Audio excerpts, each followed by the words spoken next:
ये देखिए ऐश्वर्या राय जी के ज़िंदगी से खिलवाड़ किया गया है। लालू यादव जी ये सिर्फ ढोंग रचा रहे हैं, कोई सदस्यता रद्द नहीं किए हैं। ये एक चुनाव का समय है, इसलिए उन्होंने देखिए तो यहाँ पर अभी कुछ भी नहीं हुआ है। पर्यटन की दृष्टि से हमारा बक्सर जो है अभी बहुत काफ़ी पीछे चल रहे हैं, लेकिन विधायक जी किए क्या हैं, विधायक जी या सांसद महोदय जो भी हैं यहाँ। मैं हूँ प्रतिमा भारद्वाज और आप देख रहे हैं टाइम फैक्ट्स न्यूज।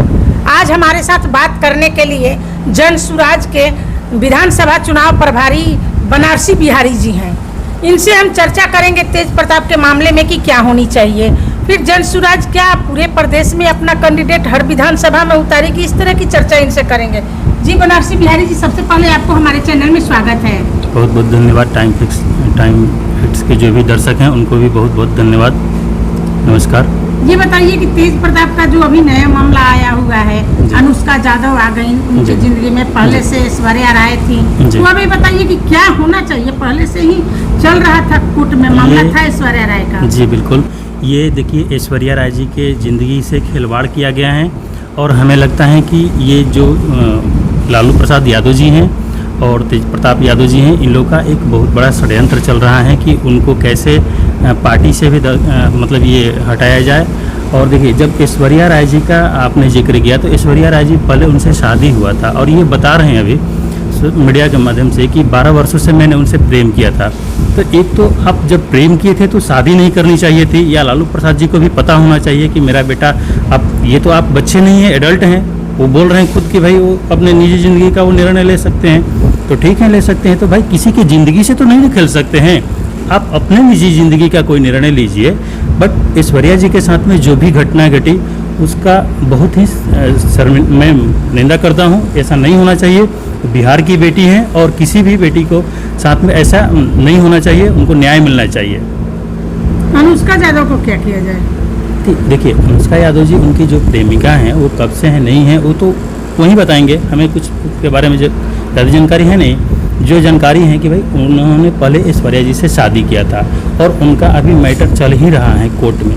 ये मैटर कोर्ट में चल रहा है, आप बीच में बोल दिए कि भाई हम इनसे 12 वर्षों से प्रेम कर रहे हैं। तो पहली नंबर बात तो आप जब प्रेम कर रहे थे आपको शादी नहीं करनी चाहिए थी, अब शादी कर लिए हैं तो फिर आप ये कैसे बता रहे हैं कि हम 12 वर्षों से प्रेम कर रहे हैं। लालू यादव तो उनका सदस्यता भी रद्द कर दिए, अपने घर से भी निकाल दिए। लालू यादव जी ये सिर्फ ढोंग रचा रहे हैं, कोई सदस्यता रद्द नहीं किए हैं। ये एक चुनाव का समय है इसलिए उन्होंने ऐसा किया है। अगर वो सदस्यता ही रद्द कर रहे हैं तो ऐश्वर्या जी की उनकी जो भागीदारी जो संपत्ति है वो भी उनको मीडिया के सामने बता देना चाहिए कि नहीं ऐश्वर्या राय जी को भी शादी हुआ है इसलिए मैं उनको इतनी संपत्ति भेज दे रहा हूँ। वो अपना जीवन यापन कैसे करेंगी, कहाँ जाएंगी, किसके साथ रोड पर रहेंगी, कहाँ रहेंगी। अच्छा, आप जन सुराज से जुड़े हुए हैं, क्या आपका पार्टी इस बार पूरे प्रदेश के विधानसभा में अपना कैंडिडेट उतारेगी? जी बिल्कुल, हमारे जो प्रशांत किशोर जी हैं उनका कहना है कि अपने 243 पर हम सभी कैंडिडेट उतारेंगे, इसमें कोई डाउट नहीं है, हम किसी से गठबंधन करने वाले नहीं हैं।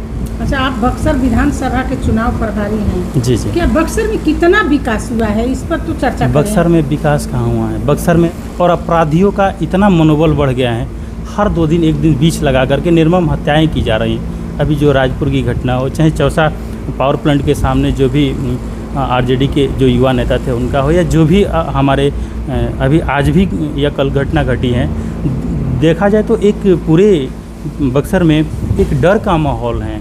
पूरे सभी जो लोग रहते हैं, जो माताएं हैं, बहनें हैं, घर से निकलने में डर रहे हैं।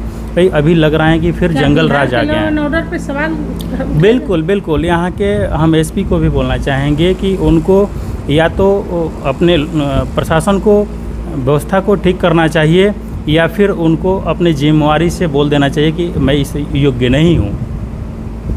मैं प्रशासन को भी चैलेंज करता हूँ, प्रशासन की सीधी नाकामी है इसमें। अहियापुर वाला जो घटना घटी, ये कितना मतलब मार्मिक घटना है, बहुत ही निंदनीय है। और इस तरीके की घटना जो है इसलिए हो रही है क्योंकि आज भगवान भरोसे हैं, प्रशासन के भरोसे नहीं है। बक्सर को विश्वामित्र की भूमि, तपोभूमि कही जाती है। जी बिल्कुल। पर्यटक स्थल भी है जी, पौराणिक स्थल भी है। इसको कितना विकास चाहिए और कितना हुआ है? विकास देखिए तो यहाँ पर अभी कुछ भी नहीं हुआ है। पर्यटन की दृष्टि से हमारा बक्सर जो है अभी बहुत काफ़ी पीछे चल रहा है। बक्सर में भगवान वामन का जन्मस्थली है और उस पर कोई चर्चा नहीं होती है, उस पर किसी भी जनप्रतिनिधि का ध्यान नहीं जाता है। यहाँ पर बहुत सिद्ध महर्षि हुए हैं। ये आपका त्रिदंडी स्वामी जी महाराज हुए, श्रीनाथ बाबा जी महाराज हुए। अभी भी हमारे बक्सर में अभी जो ये गोरखनाथ संप्रदाय से आते हैं, शीलनाथ बाबा जी अभी यहाँ पर हैं, महामंडलेश्वर। तो ये सारे जो धर्मस्थल हैं, यहाँ पर भी सरकार को ध्यान देना चाहिए। बक्सर का पर्यटन के ऊपर भी विशेष ध्यान देना चाहिए। यहाँ पर हमारे बक्सर में एक पंचकोसी यात्रा चलती है। उस पंचकोसी यात्रा के दौरान जो भी शिव जी का मंदिर है, जैसे भभुअर में भी हैं, तो वहाँ के लिए जो भी रूट है, नगाँव के लिए जो भी रूट हैं, रूट उनको अच्छा से बनाया जाना चाहिए, क्योंकि यहाँ पर विदेश से लोग आए, लेकिन इस पर किसी सांसद महोदय जी का, किसी विधायक जी का कोई ध्यान नहीं है।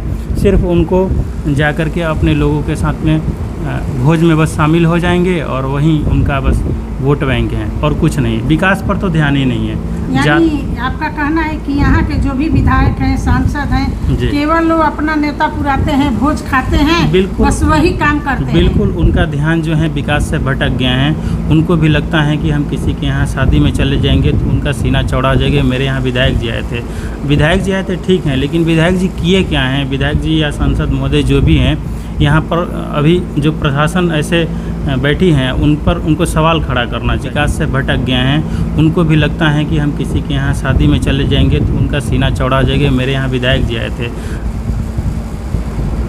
तो ये थे हमारे बनारसी बिहारी जी, जनसुराज के बक्सर विधानसभा से चुनाव प्रभारी हैं। ये कह रहे हैं कि यहाँ के जो भी नेता हैं, सांसद, विधायक, बस केवल भोज खाना जानते हैं और यही उनका विकास है।